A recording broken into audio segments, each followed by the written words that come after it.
안녕하세요. 사연을 시작하기에 앞서 구독과 좋아요 부탁드려요. 감사합니다. 사연 시작해 볼게요.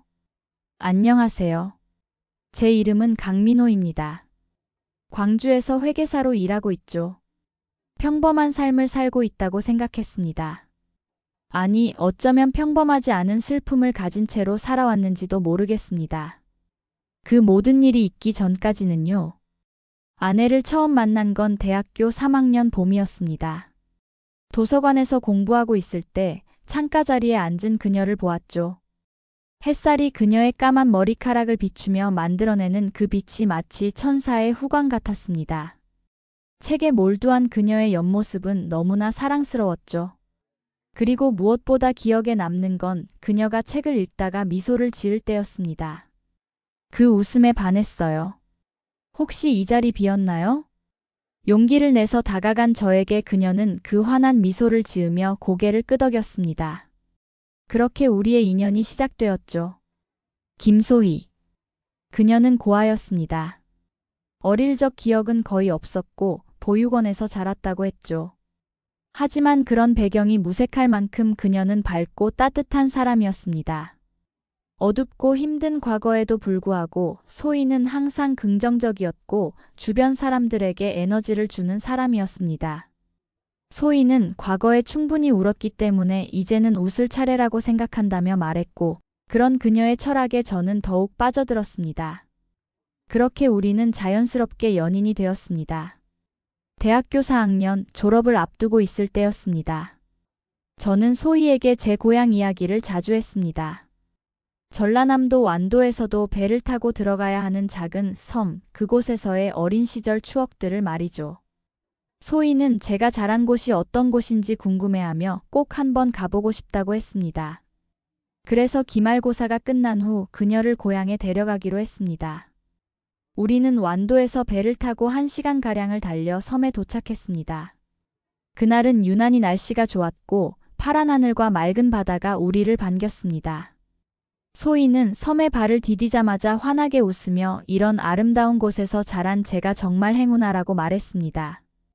그녀의 미소는 섬의 햇살보다 더 밝게 빛났습니다. 고향의 친구들과 만남도 가졌습니다. 준영이, 태호, 상민이. 초등학교 때부터 함께 자란 친구들이었죠. 그들은 소희를 만나자마자 저에게 너 정말 복 받았다며 엄지를 치켜 세웠습니다. 그날 저녁 우리는 친구들과 함께 고기를 구워 먹으며 술도 한잔했습니다. 소희는 처음 보는 사람들과도 금세 친해지는 능력이 있었죠. 그녀는 제 친구들과 이야기를 나누며 즐거워했고, 저는 그런 그녀를 바라보며 이 사람이 내 평생의 반려자가 되면 좋겠다고 생각했습니다. 대학 졸업 후 우리는 2년간의 연애 끝에 결혼을 했습니다. 소박한 결혼식이었지만 우리에겐 가장 행복한 날이었습니다. 소희는 웨딩드레스를 입고 저를 바라보며 눈물을 흘리며 자신에게 가족을 만들어줘서 고맙다고 말했습니다. 그녀의 말에 저도 눈시울이 붉어졌습니다. 고아로 자란 그녀에게 가족이란 단어는 특별했을 테니까요. 결혼 생활은 정말 행복했습니다. 주말이면 우리는 여행을 다니거나 집에서 요리를 함께하며 소소한 일상을 즐겼습니다. 소희는 요리를 정말 잘했고 저는 그녀가 만든 음식을 먹는 것이 세상에서 가장 행복한 시간이라고 생각했습니다. 식탁에 앉아 소희가 준비한 밥상을 받으며 저는 매일 감사함을 느꼈습니다. 제 친구들이 모이는 자리에도 소희는 자주 함께했고 모두가 그녀를 좋아했습니다. 그녀의 따뜻함과 밝은 에너지는 주변 사람들을 편안하게 만드는 힘이 있었으니까요. 결혼 후 우리는 아이를 가지려고 노력했습니다. 소희는 아이를 정말 좋아했고 종종 길에서 마주치는 아이들에게 반갑게 인사하며 미소를 지었죠. 소희는 우리도 곧 예쁜 아이를 가질 수 있을 거라 기대했지만 아이는 쉽게 생기지 않았습니다. 소희는 점점 불안해졌고 병원을 찾아다니며 검사를 받았습니다. 의사는 특별한 문제는 없으니 조금만 더 기다려보라고 했지만 소희의 얼굴엔 걱정이 가득했습니다. 그렇게 1년이 지나 기적처럼 소희가 임신을 했습니다. 그녀는 임신 테스트기를 들고 저에게 달려와 울면서 기쁜 소식을 전했죠. 우리가 부모가 된다는 사실에 그날 밤 우리는 서로를 껴안고 행복한 미래를 상상했습니다. 아이의 이름은 무엇으로 할지, 어떤 부모가 될지에 대해 밤늦게까지 이야기를 나눴습니다. 10달의 시간이 지나고 드디어 우리 딸 수아가 태어났습니다. 소희는 힘든 진통 끝에 건강한 아이를 낳았고 저는 그 어느 때보다 행복했습니다. 수아는 소희를 쏙 빼닮았습니다. 특히 웃는 모습이 소희와 너무 닮아서 가슴이 벅찼습니다. 그런데 출산 후 3일째 되던 날 소희에게 이상 징후가 나타났습니다. 갑자기 고열이 나고 의식이 흐려졌죠. 의사는 산후 감염이라고 했습니다. 항생제 치료를 시작했지만 소희의 상태는 점점 악화되었습니다. 그렇게 소희는 출산 후 일주일 만에 세상을 떠났습니다. 갑작스러운 일이었고 저는 그녀의 죽음을 받아들일 수 없었습니다. 갓 태어난 아이와 저만 남겨진 현실이 너무 가혹했습니다. 소희가 떠난 후 저는 완전히 무너졌습니다. 갓난아이를 돌봐야 하는데 어떻게 해야 할지 막막했습니다. 다행히 어머니가 광주로 오셔서 도움을 주셨습니다. 아버지는 섬에서 농사일 때문에 오시지 못했지만 어머니는 수아를 돌봐주시며 저에게 큰 힘이 되어주셨습니다. 어머니는 제가 지금 힘들겠지만 수아의 아빠로서 강해져야 한다고 격려해 주셨습니다. 그 말씀에 저는 조금씩 일상으로 돌아가려고 노력했습니다. 그래도 밤이면 소희의 빈자리가 너무 크게 느껴져 잠을 이루지 못하는 날이 많았습니다. 시간이 흘러 수아는 4살이 되었습니다. 수아는 정말 소희를 빼닮았습니다. 특히 웃을 때면 소희가 살아 돌아온 것 같은 착각이 들 정도였죠. 밝고 활발한 성격도 소희를 닮았습니다. 가끔 수아가 엄마가 어디 있느냐고 물으면 저는 하늘에 있다고 항상 우리를 지켜보고 있다고 이야기해 주었습니다. 사진 속 소희를 보여주며 얼마나 아름답고 착한 사람이었는지 이야기해 주었죠. 그렇게 저는 소희 없이 4년의 시간을 보냈습니다. 힘들기도 했지만 수아가 있어 버틸 수 있었습니다. 어머니의 도움으로 일과 육아를 병행하며 그럭저럭 안정된 삶을 살고 있었습니다. 그날도 평소와 다름없는 토요일이었습니다. 쉬는 날이라 수아와 마트에 장을 보러 가려고 준비하고 있었죠.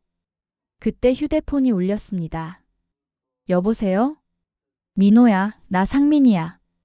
지금 광주에 왔는데 시간 있으면 잠깐 만날 수 있을까? 상민이는 제 고향 친구 중 한 명이었습니다. 대학 시절부터 해외에서 일하느라 자주 만나지 못했고 심지어 제 결혼식에 왔던 게 마지막 만남이었습니다. 갑작스러운 연락이었지만 반가운 마음에 저는 흔쾌히 약속을 잡았습니다. 수아에게는 아빠 친구를 만나러 가야 한다고 설명했고 수아는 조금 실망한 표정이었지만 이내 고개를 끄덕였습니다. 저는 어머니께 부탁드리고 약속 장소로 향했습니다. 카페에서 상민이를 만났습니다. 오랜만에 보는 그는 여전히 변함없었습니다. 조금 더 성숙해 보이는 얼굴이었지만 그 친근한 웃음은 그대로였죠. 우리는 서로의 안부를 물으며 이런저런 이야기를 나눴습니다. 상민이는 싱가포르에서 IT 회사를 다니고 있었고 이번에 휴가를 맞아 한국에 왔다고 했습니다. 음식을 주문하고 기다리는 동안 상민이가 문득 물었습니다. 그런데 아내는 잘 지내? 얼마 전에 섬에서 봤는데 인사도 못했네. 안부 전해줘. 그 말을 듣는 순간 저는 얼어붙었습니다. 무슨 말도 안 되는 소리를 하는 건지 이해할 수 없었습니다. 뭐라고? 상민아, 소희는 6년 전에 죽었어. 상민이의 표정이 굳어졌습니다. 그는 어리둥절한 표정으로 저를 바라보았고 자신이 지난주에 고향에 부모님을 뵈러 갔다가 오는 길에 분명히 소희를 봤다고 주장했습니다. 너무 급해서 인사는 못했지만 틀림없이 소희였다고 했습니다. 저는 상민이를 의심스러운 눈으로 바라보았습니다. 오랜만에 만나서 혼동하는 건지 아니면 다른 사람을 소희로 착각한 건지 궁금했습니다. 저는 휴대폰을 꺼내 소희의 사진을 보여주며 이 사람이 맞는지, 그리고 소희는 출산 후 일주일 만에 감염으로 세상을 떠났다는 사실을 설명했습니다. 상민이는 사진을 보더니 확신에 찬 목소리로 바로 이 사람이 맞다며 자신이 왜 거짓말을 하겠냐고 했습니다. 그는 분명히 소희를 섬 선착장 근처에서 다른 여자와 함께 있는 걸 본 것이라고 했습니다. 저는 상민이의 말이 사실일 리 없다고 생각했습니다. 소희는 분명히 죽었고 장례식도 치렀으니까요. 하지만 상민이가 그토록 확신하는 모습에 의문이 들기 시작했습니다. 혹시 닮은 사람이 있을까? 아니면 상민이의 말처럼 정말 소희가? 저는 갑자기 가슴이 두근거리기 시작했습니다. 이건 미친 생각이지만 제 눈으로 직접 확인해 봐야 할 것 같았습니다. 상민이에게 고맙다고 말한 후 저는 그 즉시 확인하러 가겠다고 결심했습니다. 집에 돌아와 어머니께 급한 일이 생겼다고 말씀드리고 완도로 향했습니다. 머릿속은 온통 혼란스러웠습니다. 소희가 살아있을 리 없다는 것을 알면서도 한편으로는 혹시 라는 작은 희망이 생겼습니다. 완도에 도착해서 섬으로 가는 배를 탔습니다. 출퇴근하듯 타던 이 배가 오늘따라 너무 느리게 느껴졌습니다. 바다를 바라보며 소희와 함께했던 첫 섬 방문을 떠올렸습니다. 그때의 행복했던 기억이 제 마음을 더욱 무겁게 만들었습니다. 미친 짓을 하고 있다는 생각이 들었지만 죽은 사람이 돌아올 리 없다는 것을 알면서도 상민이의 말이 계속 머릿속을 맴돌았습니다. 1시간 후 배가 섬에 도착했습니다. 선착장에 내려 주변을 둘러보았습니다. 상민이가 말한 카페를 찾아야 했습니다. 예전에는 없던 카페가 새로 생겼나 봅니다. 섬이 관광지로 알려지면서 많이 변한 모양이었죠. 선착장 근처를 걷다가 작은 카페를 발견했습니다. 파도라는 이름의 아담한 카페였습니다. 안으로 들어가 주변을 둘러보았지만 소희와 닮은 사람은 보이지 않았습니다. 실망감이 밀려왔습니다. 카페를 나와 해변 산책로로 향했습니다. 심장은 계속해서 빠르게 뛰었고 손은 떨렸습니다. 해변에 도착해서 산책로를 따라 걷기 시작했습니다. 사람들이 몇몇 있었지만 소희와 닮은 사람은 보이지 않았습니다. 30분 정도 걷다가 포기하려던 그때 멀리서 두 여성이 걸어오는 것이 보였습니다. 그중 한 명은 소희였습니다. 저는 그 자리에 얼어붙었습니다. 멀리서 걸어오는 여성은 정말 소희와 똑같았습니다. 같은 얼굴, 같은 미소. 마치 제가 환각을 보는 것 같았습니다. 두 여성이 가까이 다가오자 저는 손으로 입을 틀어막았습니다. 놀라움과 혼란 그리고 감정이 복받쳐 올라 말이 나오지 않았습니다. 그들은 제 옆을 지나가려 했고 저는 떨리는 목소리로 불렀습니다. 소희야. 그 여성은 놀란 표정으로 저를 바라보았습니다. 그녀의 얼굴은 소희와 정말 똑같았지만 뭔가 미묘하게 달랐습니다. 누구시죠? 그녀의 목소리는 소희와 달랐습니다. 조금 더 낮고 억양도 약간 달랐죠. 저는 혼란스러웠습니다. 그녀는 의아한 표정으로 고개를 저었고 사람을 잘못 본 것 같다고 말했습니다. 옆에 있던 나이 지긋한 여성도 사람을 잘못 보신 것 같다며 그들은 단지 여행 중이라고 설명했습니다. 저는 주머니에서 휴대폰을 꺼내 소희의 사진을 보여주었습니다. 두 여성은 사진을 보고 놀란 표정을 지었고 특히 소희와 닮은 여성의 얼굴이 창백해졌습니다. 그들은 함께 이야기를 나누자며 카페로 저를 안내했습니다. 카페로 돌아와 테이블에 앉자 나이 든 여성이 자신의 이름이 김영숙이며 옆에 있는 여성은 자신의 딸 김소연이라고 소개했습니다. 저는 혼란스러운 표정으로 그들을 바라보았고 소희와 너무 닮았다고 말했습니다. 소연이라는 여성은 조용히 소희가 자신의 쌍둥이 동생이라고 말했습니다. 제 귀를 의심했습니다. 소희는 고아였고 가족이 없다고 했는데 저는 소희가 고아라고 했으며 보육원에서 자랐다고 말했습니다. 김영숙 씨는 깊은 한숨을 내쉬며 그것이 소희가 알고 있던 사실이 아니라고 했습니다. 사실 그들은 오랫동안 소희를 찾고 있었다고 합니다. 김영숙 씨는 천천히 이야기를 시작했습니다. 소희와 소연은 쌍둥이 자매였고 6살 때 놀이공원에서 소희가 사라졌다고 합니다. 경찰에 신고했지만 찾지 못했고 결국 소희는 보육원으로 보내졌던 것입니다. 그들은 계속해서 소희를 찾았지만 쉽지 않았고 몇 년 전 DNA 등록 시스템이 생겨서 다시 희망을 갖게 되었다고 했습니다. 소연은 동생을 찾지 못한 것이 평생의 한이었고 그들 가족은 그 일 이후로 계속 괴로워했다고 말했습니다. 저는 그들의 이야기를 들으며 머릿속이 복잡해졌습니다. 제가 어떻게 이 섬까지 오게 되셨냐고 묻자 김영숙 씨는 그것이 정말 우연이었다고 말했습니다. 이 섬이 최근에 TV 프로그램에 나와서 관광지로 유명해졌고 소연이가 휴가를 내서 잠시 여행을 오자고 해서 왔을 뿐이라고 했습니다. 저는 놀라움을 감출 수 없었습니다. 너무나 우연한 만남이었습니다. 아내의 가족을 이렇게 만나게 될 줄이야. 소희가 죽었다는 사실은 모르셨냐고 묻자 두 사람의 눈에 눈물이 고였습니다. 김영숙 씨는 떨리는 목소리로 어떻게 된 일인지 물었습니다. 저는 천천히 소희와의 만남부터 결혼, 그리고 출산 후 갑작스러운 죽음까지 모든 이야기를 들려주었습니다. 이야기를 하는 동안 제 눈에도 눈물이 고였고 김영숙 씨와 소연 씨는 소리내어 울었습니다. 김영숙 씨는 외손녀의 이름을 물었고 저는 휴대폰을 꺼내 수아의 사진을 보여드렸습니다. 소연 씨는 사진을 보며 정말 소희를 빼닮았다고 미소 지었습니다. 그 미소는 소희의 미소와 너무나 닮아 가슴이 아팠습니다. 소연 씨는 외할머니와 이모로서 수아를 만나볼 수 있는지 물었습니다. 저는 잠시 생각에 잠겼습니다.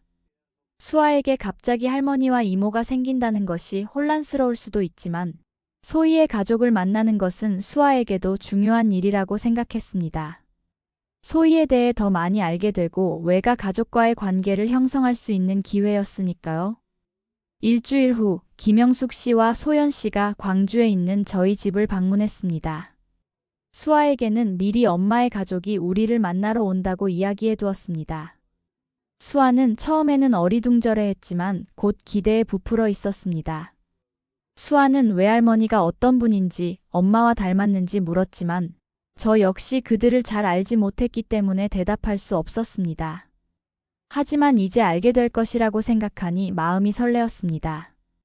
김영숙 씨와 소연 씨가 도착했을 때 수아는 현관 앞에서 기다리고 있었습니다. 그들이 문 앞에 서자 수아는 잠시 수줍어하며 제 뒤로 숨었습니다. 저는 수아에게 외할머니와 이모께 인사드려야 한다고 말했고 수아는 조심스럽게 앞으로 나와 자신을 소개했습니다. 김영숙 씨는 눈물을 참으며 수아에게 미소를 지었고 소연 씨는 잃어버린 6살 소희를 만난 것 같다며 환하게 웃었습니다. 처음에는 어색했지만 시간이 지나면서 수아는 할머니와 이모에게 마음을 열기 시작했습니다. 특히 이모와는 금방 친해졌는데 아마도 엄마와 닮은 얼굴 때문이었을 것입니다. 수아는 이모가 엄마랑 정말 닮았다며 아빠가 보여준 사진이랑 똑같다고 말했습니다. 소연 씨는 눈물을 참으며 웃으며 자신과 소희가 쌍둥이였기 때문에 많이 닮았다고 설명했습니다. 그날 저녁 수아가 잠든 후 우리 셋은 거실에 앉아 이야기를 나눴습니다. 김영숙 씨는 소희와 소연이 어릴 적 사진을 가져왔고 소희의 어린 시절 이야기를 들려주었습니다. 소희는 항상 긍정적이고 밝은 아이였으며 어디를 가든 사람들에게 사랑받았다고 했습니다. 소연 씨도 추억을 나눴습니다. 그들은 항상 같이 다녔고 쌍둥이라 옷도 같은 것을 입고 머리도 같은 스타일로 했지만 성격은 달랐다고 합니다. 소연은 조용한 편이었고 소희는 항상 활발했다고 합니다. 그들의 이야기를 들으며 제가 알던 소희의 모습이 더욱 선명해졌습니다. 소희가 왜 그렇게 밝고 따뜻했는지, 왜 그렇게 가족을 소중히 여겼는지 이해할 수 있었습니다.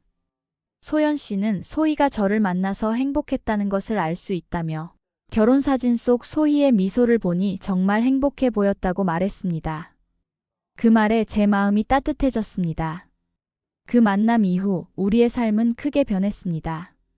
김영숙 씨와 소연 씨는 자주 광주로 와서 수아를 만났고 때로는 수아가 서울에 있는 그들의 집을 방문하기도 했습니다. 수아에게는 새로운 가족이 생긴 셈이었습니다. 수아는 외할머니네 집에 가고 싶다며 이모도 보고 싶다고 종종 말했습니다. 수아는 할머니와 이모를 만날 때마다 행복해했습니다. 특히 소연 씨와는 특별한 유대감을 형성했는데 아마도 엄마를 닮은 모습에서 위안을 받는 것 같았습니다. 오늘도 저는 감사합니다. 비록 슬픔이 있었지만 그 슬픔이 가져다 준 새로운 인연과 행복에 감사합니다. 그리고 무엇보다 소희와의 짧지만 행복했던 시간에 감사합니다. 6년 전 제가 소희를 떠나보낼 때는 세상이 무너진 것 같았습니다. 그 어둠 속에서 빠져나올 수 있을 거라고 생각하지 못했습니다. 하지만 지금 돌이켜보면 소희는 떠나면서도 저에게 두 가지 소중한 선물을 남겨주었습니다. 하나는 우리의 딸 수아, 그리고 또 하나는 그녀의 가족이었습니다. 어쩌면 이것이 삶이 아닐까 생각합니다. 우리가 잃어버린 것만 보며 슬퍼할 때 삶은 조용히 새로운 선물을 준비하고 있는 것이죠. 그리고 그 선물은 종종 우리가 예상치 못한 방식으로 찾아옵니다. 오랜만에 만난 고향 친구의 한마디, 그것이 없었다면 저는 아직도 소희의 가족을 알지 못했을 것입니다. 이제는 수아가 자랄수록 소희를 더 많이 닮아가는 것을 봅니다. 그녀의 웃음소리, 호기심 많은 눈빛, 따뜻한 마음. 모든 것이 소희를 떠올리게 합니다. 제 긴 이야기를 끝까지 들어주셔서 감사합니다. 구독과 좋아요, 알림 설정까지 잊지 마세요.